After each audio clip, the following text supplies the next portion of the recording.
All right, guys, welcome back for an update to the Bitcoin Trading Journal series. Um, you know, it hasn't really been a great time to take long positions in this market for a while, just until recently. And now I think the market's kind of turning around and offering a little bit of a different directional bias. And that's kind of the framework for why I took this long position down here at this higher low on the daily, down at my position entry is 21,666.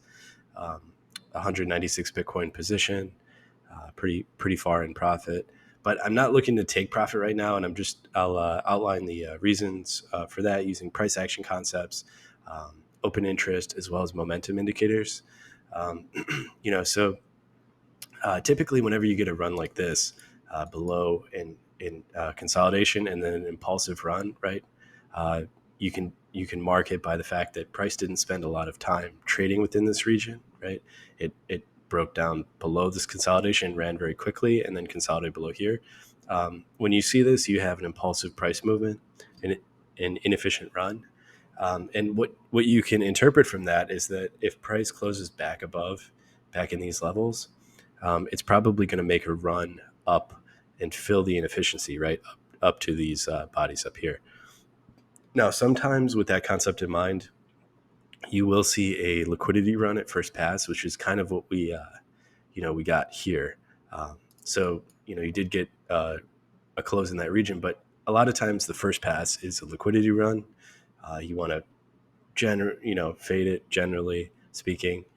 Not all the time, of course, but a lot of times it does serve as a sell. But of course, structure is breaking here, right? Your downtrend is no longer intact. So while you do get to the liquidity run, then you come down setting a higher low. And then on second pass, generally, second pass is more of the real deal, right? You typically don't want to fade the second pass like you would the first pass. And then looking for, and that this is basically the price action concept for why I'm not looking to take profit immediately on this position. But also, I want to tie into some of the momentum indicators that are kind of saying the same thing as that price action concept. So this is a really unique situation in Bitcoin where, the weekly, the daily, the 4 hour, the 12 hour, the 2 hour down to the 15 minute, they all have momentum indicators that are all giving the same read or a similar bullish read, which is very unique, right? It's like a solar eclipse. So we'll just start at the weekly. If you guys are following my videos, you know that I was looking at a close above the weekly RSI EMA. I won't go into that concept in too much detail. Maybe a later video, but basically if you get a RSI pushing down to historical extremes and then closing back above the RSI EMA, that's very bullish. And then you got stochastics crossing up right here. So you got bullish momentum indicators on the weekly, right? Kind of telling you the same thing that price action is telling you, that, this is a weekly low. Price is probably going to rally off the low. And then on the daily, you've got stochastics crossing up as well. And then you got the RSI testing the edge of the bullish control zone. So that's very bullish, right? It's a little bit pending today's close, right? If you to close in this zone, then price is probably going to take off. And then the 4 hour, right? The 4 hours actually crossed down, but now with this recent 4 hour close 20 minutes ago, stochastics are crossed back up. RSI is in the critical zone. Hourly chart, yeah, hourly you got same signature. Go down to the 15 minute. So similar signature here. I guess technically stochastics are crossing down, but if you go to the 30 minute, they're up there. So basically, what you're seeing is bullish momentum indicators on every time frame, from the weekly, daily, 12 hour, 4 hour, all the way down. And that's kind of lining up with that price action concept, right? That we kind of expect price to fill this void right here. And this ties into open interest concept. So anytime you see open interest expanding, it's telling you that the move has legs. The move is probably not going to end anytime soon. And we can see that here. So you got this chart showing you that open interest is increasing and is hitting peaks, right? And what that's telling you is that leverage is very high in the market. Leverage is incredibly high. And I'm of the opinion that leverage is on the short side, and hopefully I'm able to prove that in a minute or so. But here's another. Let's get this out of the way.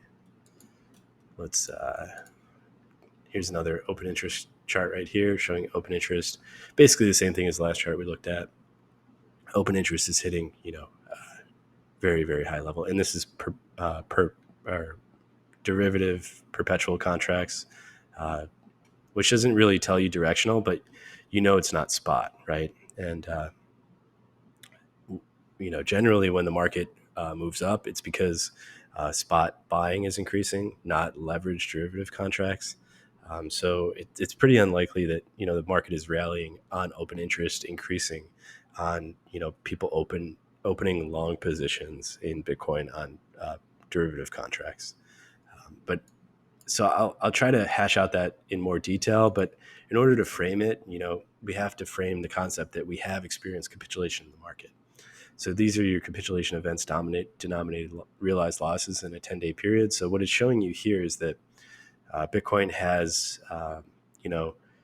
this is not the price of Bitcoin on the right side. It's the amount of Bitcoin capitulated at a realized loss. So meaning that, Bitcoin was selling, uh, basically people bought Bitcoin within this year and a half consolidation up here, right? From like January 2021 all the way to March 2022.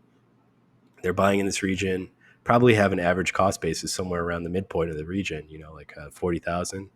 And now Bitcoin is, they're capitulating these new buyers. But what's crazy is that 1 million Bitcoin have been capitulated at these lows, right? Which is higher than the COVID crash. 1 million Bitcoin, that's like a 20th of the supply. It's insane. So that's just a frame that we have, experienced capitulation, and it lends itself to the argument that why we're not expecting the open interest to be long contracts, right? Because you've already had your capitulation, right? And so when you see that capitulation, you see open interest expanding off that capitulation, it generally is telling you that shorts are opening at at the capitulation bottom, right? So bears are piling in, late bears, late shorters.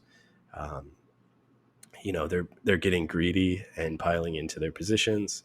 And if we go back to the open interest chart, you can see that here reflected in Bitcoin total open interest dominance coming off that capitulation low. Here's another chart I showed before.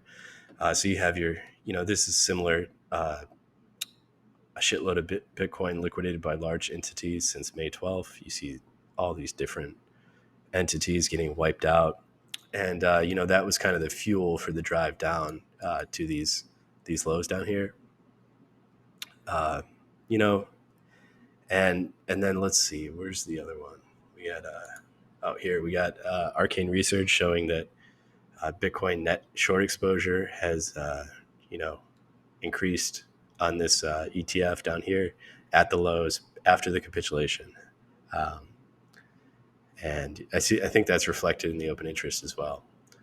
So basically, there's no way to prove that the open interest is denominated on the short side, but we can interpret from the other things that are going on in the market that that it's probably shorts being greedy and piling into a trade, and based on the idea that like the macro economy is like so terrible that it's going to drag the world down with it. And so macro ideas can be useful, but if they're used to give a sense of certainty or provide a sense of certainty that just doesn't exist, then they're harmful. And I think, people, some of these bears may be getting greedy or violating their risk management principles because the macro gives the illusion of certainty. Um, but who knows what their reasons are for entering their positions? That's total speculation. Uh, but what is practical is making that inference that the open interest is expanding into this rally, which I interpret as shorts doubling down into the rally, adding risk onto a losing trade, and that will kind of fuel the rip up towards the higher levels up here. Now, one secondary confirmation for that idea is if you see funding go negative, that would kind of tell you that the market is being driven by spot purchases, and that open interest is also being driven by that short exposure. So anytime you see open interest expanding and funding going negative, that's lending itself to the idea that you have a market dominated by shorts who are selling into the rally, but selling into the rally on leverage. Now, one other takeaway from that is that the rally is probably not over until that open interest declines. So the way I would be playing this trade is looking at the momentum indicators, looking at the open interest. I really don't see a reason to take profit on this trade. I think this rally has legs, and if we do push up, get a move up, and then ultimately see that open interest decline, that would be a signal for me that okay, it's time to take profit, close a position, and reassess what's going on in the market. Anyway, I hope you guys like this video. If you do like this content, just leave a like on the video, subscribe to the channel, and I'll catch you guys in the next upload.